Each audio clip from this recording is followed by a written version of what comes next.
Hello everyone. Today we are going to cover the chapter 12 of governance which is about the risk management.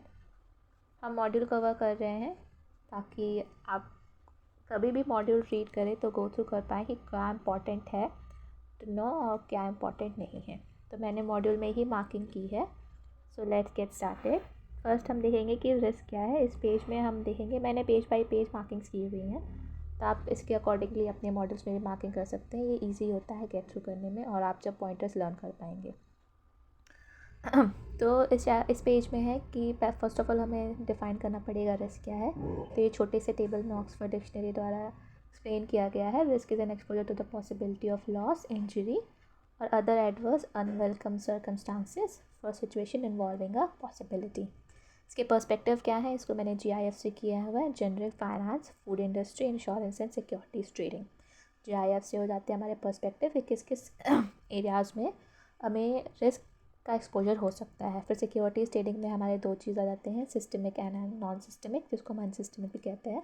वो classification of risk में आ जाएंगे जिसमें systemic and अनसिस्टमिक risk हो गए। अब इसके कीवर्ड्स हमें ध्यान देने हैं। बस इसके जस्ट अपोजिट अनसिस्टमिक होगा which is uncontrollable, predictable, macro, large number. इसका हो जाएगा controllable, predictable, micro and affects the individual. Now the impact of finance. Risk को फाइनेंस में रिस्क कैसे इम्पैक्ट करता है, वो है financial and non financial risk.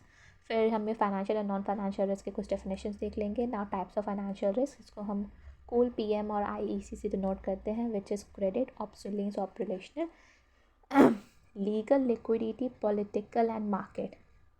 फिर IEC में हमारा जाएगा मार्केट रिस्क में आ जाएगा फिर हमारा interest, equity, commodity and currency.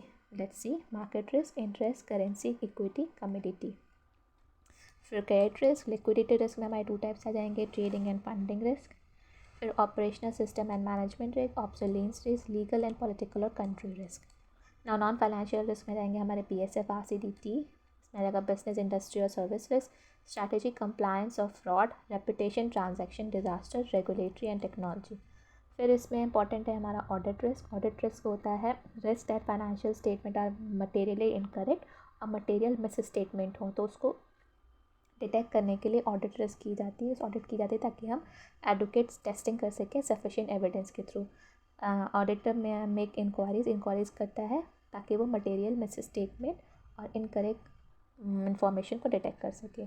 Auditing firms carry malpractices insurance to manage the audit risk and the potential legal liability. Types of audit risk की 2 components आ जाते हैं, risk of material misstatement and detection of risk. ना risk management में हमारे ये box में जो डेफिनेशन है वो हमारा इंपॉर्टेंट है। फिर उसके आता है कि उसका फ्रेमवर्क क्या है, रिस्क मैनेजमेंट प्रोसेस। मैंने जो रिस्क मैनेजमेंट की ये डेफिनेशन है, अब रिस्क मैनेजमेंट हम प्रोसेस यहाँ से पढ़ेंगे कि रिस्क मैनेजमेंट का प्रोसेस क्या है। तो इंश्योर करता है जो फोर्सिएबल रिस्क इन्वॉल्व है उसको अंडरस्टूड और एक्सेप्ट कर सके और इंपॉर्टेंट डिसीजन मेक कर सके। मॉनिटर करता है ऑनगोइंग ऑपरेशन को और डेवलप करता है satisfactorily problem and new risk emerge.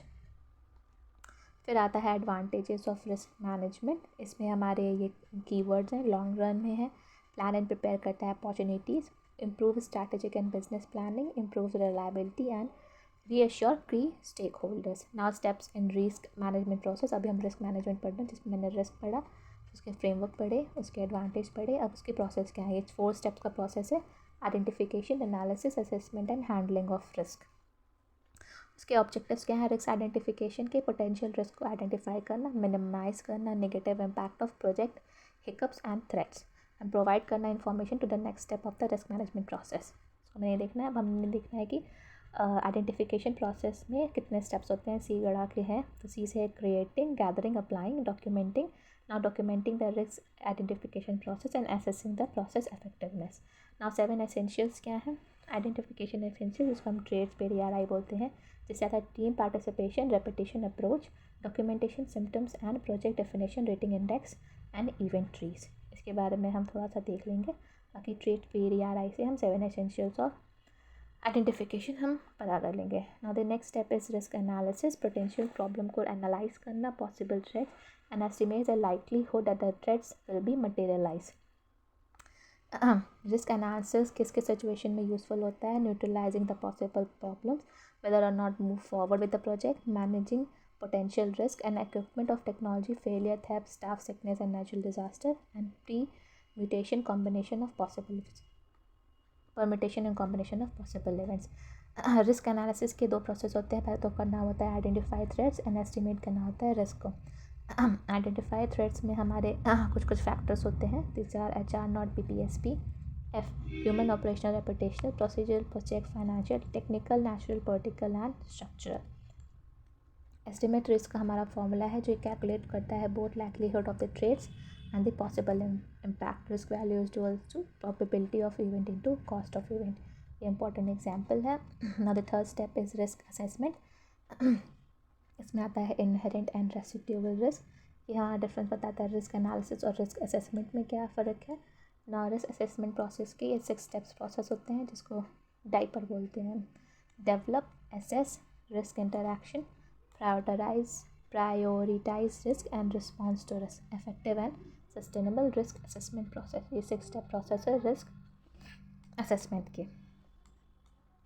Now the fourth handling of risk. Handling of risk को हम 8 से करते हैं. Avoidance, retention, reduction and risk transfer. Avoidance, reduction जिसको अब्सॉर्प्शन भी बोलते हैं, जिसमें एक्टिव रिस्क रिटेंशन और पैसिव रिस्क रिटेंशन होता है. Reduction and transfer of risk. Risk mitigation strategies same like handling of risk.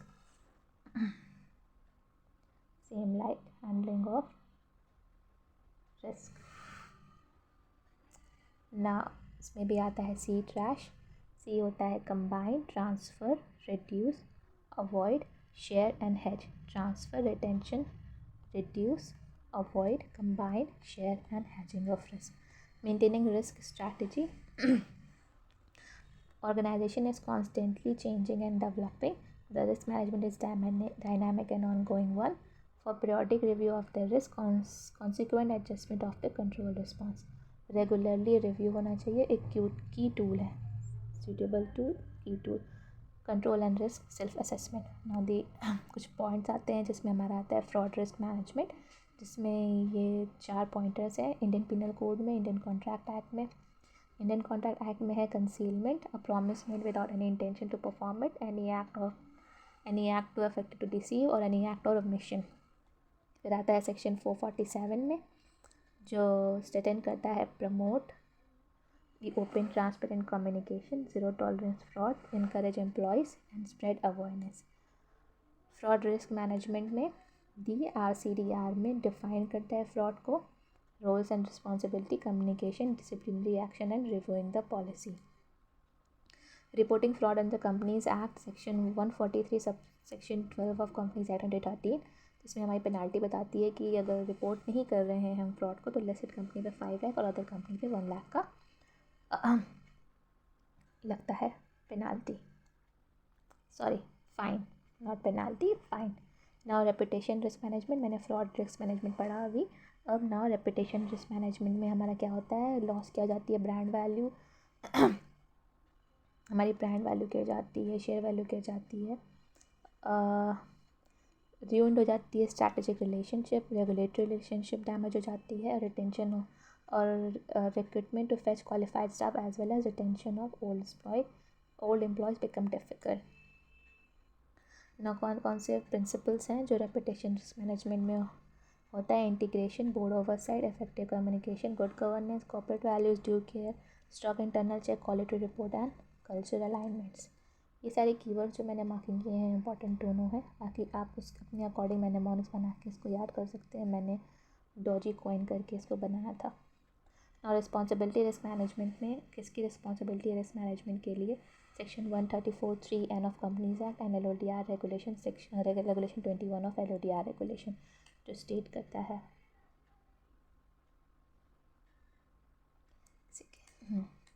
Now, governance professional includes advising, championing, promoting and balancing. As per section 203 subsection 1 clause 2 of company secretary. Company secretary का क्या as a key managerial role है in responsibility of risk management. Now risk governance, skills and infrastructure. Risk governance includes the skills and infrastructure and culture deployed as director exercise their oversight. Can be initiated perception and knowledge risk around it.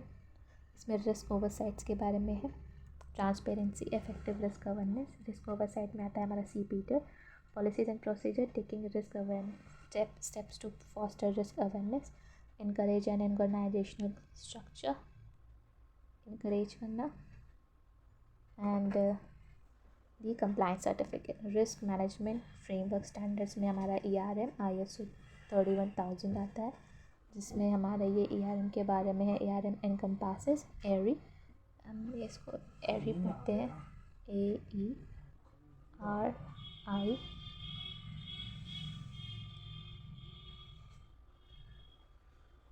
Eris.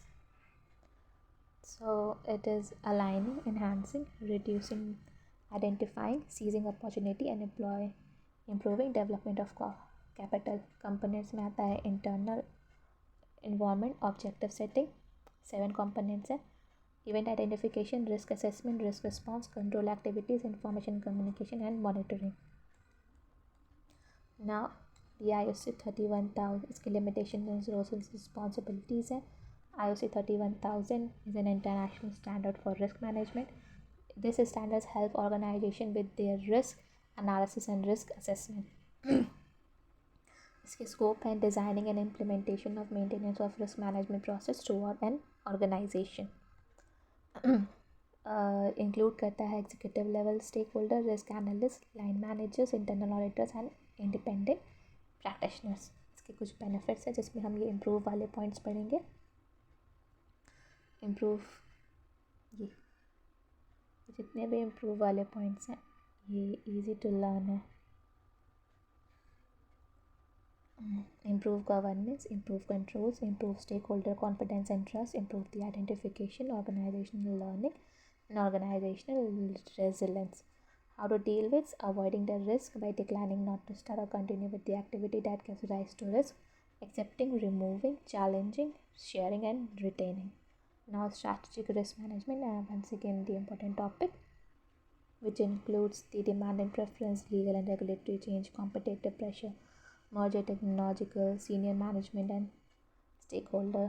फिर ये जैसे एक read है, इसकी क्या के matrix, economic capital and ROC। फिर इसकी क्या 5 स्टेप्स इन्वॉल्व है, ये अभी दिसंबर 2022 अटैम्प्ट में ये पूछा गया था, ये वाला क्वेश्चन। डिफाइन करता है बिजनेस स्ट्रैटेजी एंड ऑब्जेक्टिव्स, फिर इस्टेब्लिश करता है की परफॉर्मेंस इंडिकेटर, आइडेंटिफाई करता है रिस्क, इस्टेब्लिश करता है key risk indicators and provide indicator reporting and monitoring.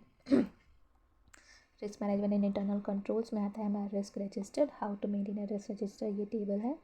Now there risk matrix जो कंप्राइज करता है Dolly, impact analysis, likelihood, operating effectiveness and design effectiveness.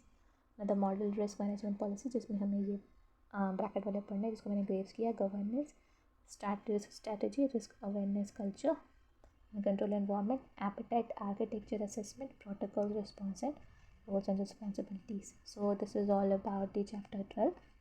Hope you like this video. Please do like, share and subscribe to my channel for more content like this. Thank you.